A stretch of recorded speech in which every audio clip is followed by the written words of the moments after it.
Greetings, my beautiful family of the IP Resilience. This is with you again, Ilona from IP Resilience, and I'm so happy that you're with us today. One more time, spending another time and dedicating your time to spend with us. Today, I have a special guest in my studio, and her name is Jaswinder Challi, and she's a psychotherapist, and she's also fellow hypnotherapist. She's also a yoga teacher. She's also 8 times an author and 5 times best-selling author title.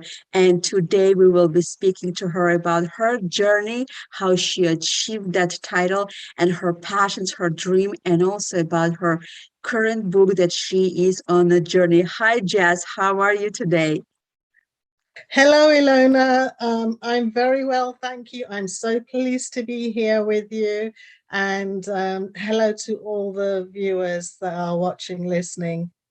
Yeah, Tell us, I'm where are you feeling really calling good. us from and where are you from? I know you have a beautiful accent and I know you have the special, the look, and, we want to know about your ethnicity, of course, and to connect and bring the world together. That's what I love, meeting people from different parts of the world, connect them, find them, ignite them, and just, work with them. Okay, I'm originally from India. My family are from India. I was actually born there, but I came here when I was about 18 months old with my mum. My dad was already here. I am living in the UK. I was brought up here in the UK, just north of London. And so I grew up here with a very westernized lifestyle. I didn't really get to know um, my roots and my Indian culture as much as I know it now a lot later, because when I was growing up, we didn't have internet and social media and things like that. So it was just really a lot of what we were learning at school and school life. So it was my early conditioning was very British orientated, if you see what I mean.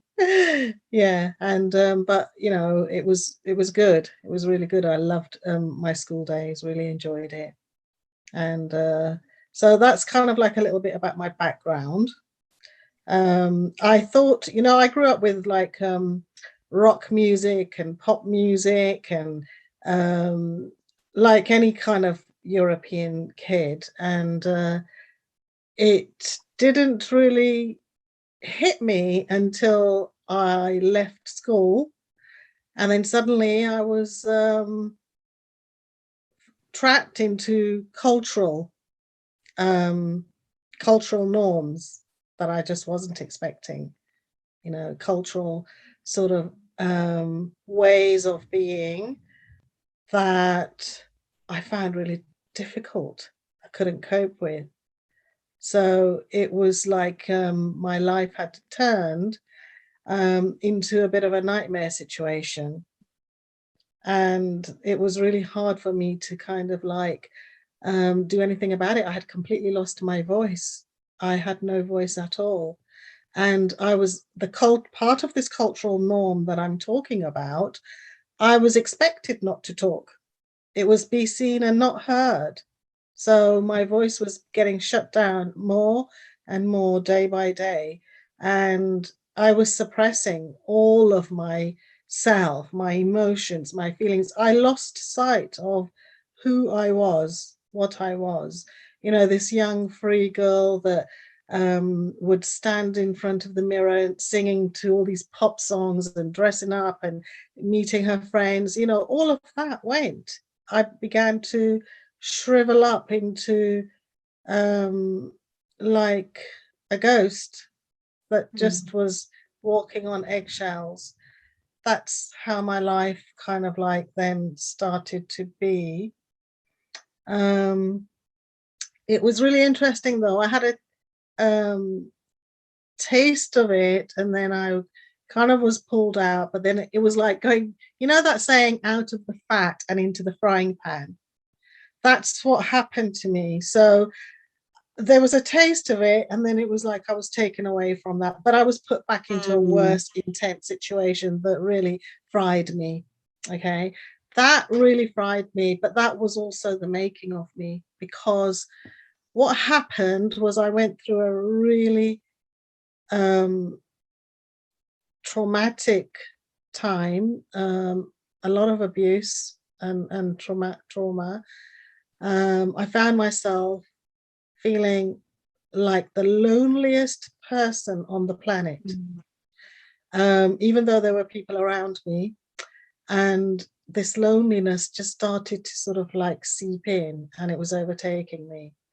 And it was growing day by day, and I felt really confused what was happening to me, and I couldn't cope with anything that people were expecting me to cope with, the daily sort of norms and this, way of life. So I started to fall apart, and I then ended up in a situation where I was on my own, and by now I had this little baby as well. I was on my own, um, and I was really suicidal because everything had been stripped away from me. And looking back now, obviously, I can see everything clearly. I can see the purpose of it all. At the time, when I was going through it, it was like the end of the world for me. It really was, going through those feelings of suicide, wanting to end it all, which led to obviously a lot of anxiety, depression, mental sort of like instability, and like a complete breakdown. And I have often shared this story about how one night I kind of like was so close to really taking my life, and I was talking to God. It was a good conversation I was having with God because nobody else was around. And so it was just me and God, and I was really close to kind of like just ending it all. So I was angry with God and saying, if my life was going to be this bad, then why did you give me a baby to look after? Because now I'm responsible for the baby as well, and I can't take my life, and then what's going to happen about the baby? And I can't take the baby's life because I can't put that sin, that horrible karma on myself. And so I was really angry with God, and I was beating myself up about everything. And, but I had this miraculous experience, deeply spiritual, miraculous experience, because what happened was, I was in terrible pain on all levels, physical, emotional, mental, psychological, every way you can think of, I was in pain. But then,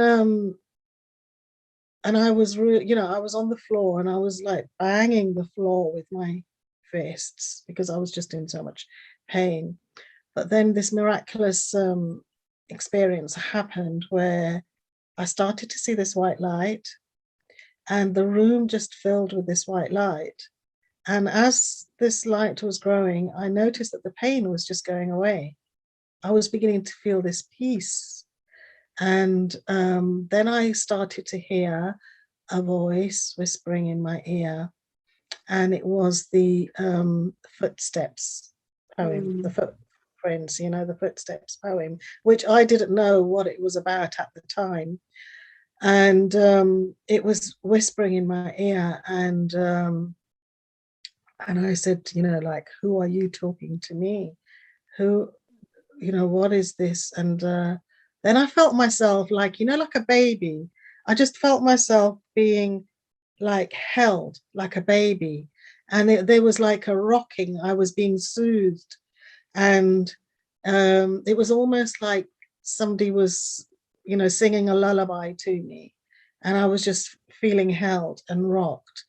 And after that, I don't know whether I passed out or I fell asleep, after this experience.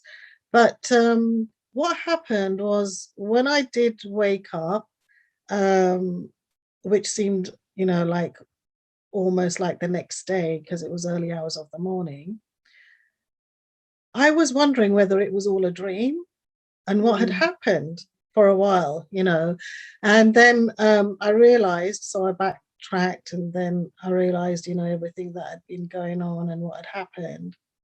And I was just reflecting and reflecting. And so I was getting up and then got ready for the day.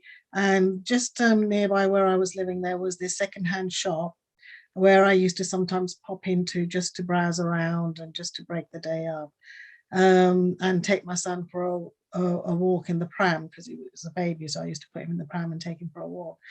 And when I went into that shop, the first thing that caught my sight was that poem on this glass plaque. And I started to read it, and I thought, that's what was being said to me last night. And I burst out crying. The shop lady came up to me, she looked at me, and she saw that I was reading this, and she picked it up, she gave it to me in my hand, and I started crying even more because I was going through such poverty. I had no money, and I said to her, I can't take it because I haven't got any money. And she said to me, I didn't ask you for money. She said, I know this means something to you. I can really feel that it belongs to your heart. I can feel the emotions now, actually. And she said, I'm not asking you for any money. She gave that to me. I still have it today with me. And it was, so I know that the voice was from Jesus. And because, like when I was growing up at school, we used to have religious education. And a lot of it was about Jesus and the life of Jesus. And I used to love singing this hymn, Oh Jesus, I Have Promised. And, when I used to sing that, I used to really feel that he was close to me and really there. But once I had left school, you see, because we didn't have the, assemblies and religious education, although, I used to go to the Sunday schools with my friends as well. But once I'd left school, all of that had come to an end. And then I had got married and all sorts of things had happened. And I had completely forgot about Jesus until that night. He came and he showed me that he had not left me, and that he was there. And he said to me also that night, he said, now that you've tasted pain to such an extent, you're going to go and help other people in pain. And my life changed, Ilona. That day, my life changed. From seeing that plaque in that shop, everything synchronized for me. My life turned around. I became a completely different person. I trained, it was like one thing led to another. Like the counseling, the psychotherapy, the hypnotherapy, everything. And I work with clients and students every day. I'm holding people's emotions. I'm holding their pain. So that is my life purpose. I'm living my life purpose. But I didn't know what it was until that happened to me. And I'm, so that's why I said right at the beginning, all those things that happened to me, I didn't know what they meant at that time. But where I am now, I can look back and think, I can understand why all the events happened to me the way they did, and how one thing led to another. Because like when my son started to go nursery, I had some time. He started to go nursery when he was about three. He was about 3.5, and I was thinking to myself, what am I going to do now? And I thought to myself, well, I can maybe go to college part-time, but I didn't know what I was going to do. But once I looked at the prospectus, the thing that kept jumping out at me was the counseling courses, and they fitted in with his timings as well. And so, that's what I went to study. And it was like, just things that happened after that, one thing after the other. It's been amazing. It really has. So, yeah, we are touched by grace, in those deep moments. There is always hope, always. And as long as we know that there is always hope, we can experience those moments of grace. And that teaches us such gratitude. We end up, having such gratitude for life and for everything, everything that is around us, all of life, other people, animals, plants, you name it. We kind of like have this gratitude, this feeling really humble about everything. And you kind of like have a more casual approach to life, like you don't, yeah, I don't, I'm very different to how I was before that, definitely. If you had to see or speak to one woman and like she only had 1 minute with you, let's say in an elevator, what would you tell her? I would ask her, I would tell her to believe in herself, her heart, listen to her heart and go with her heart, believe in herself. That's what I would tell her, because so many people, they ignore that inner voice that is crying out to be heard. That deep intuition, that feeling we get from the heart. So many people ignore it, because I used to ignore it. Earlier on when I said to you I was completely shut down, I became voiceless. My heart really shut down. And so listen to the heart, start to awaken the heart. Listen to the heart. Let that heart flow. Let that energy from the heart flow. And then once you start to let the energy from the heart flow and expand, then everything else will start following.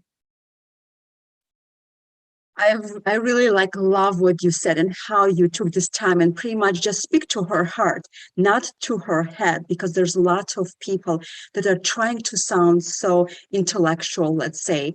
They're trying to connect people from mind to mind, but when speaking with somebody or to somebody from heart to heart, something happens, and you just spoke to that person, just letting her know to follow her dreams, to find her voice inside of her, and to really find that, because it's an essence, because there's lots of things, lots of people, lots of media out there who are trying to shut the voice down, who are telling people that they are not significant, they are not important.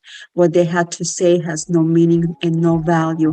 And I want to finish with this segment with a quote of the Leo Tolstoy, who said this: "If you want to be happy, be." Thought I was crazy, and you know what? I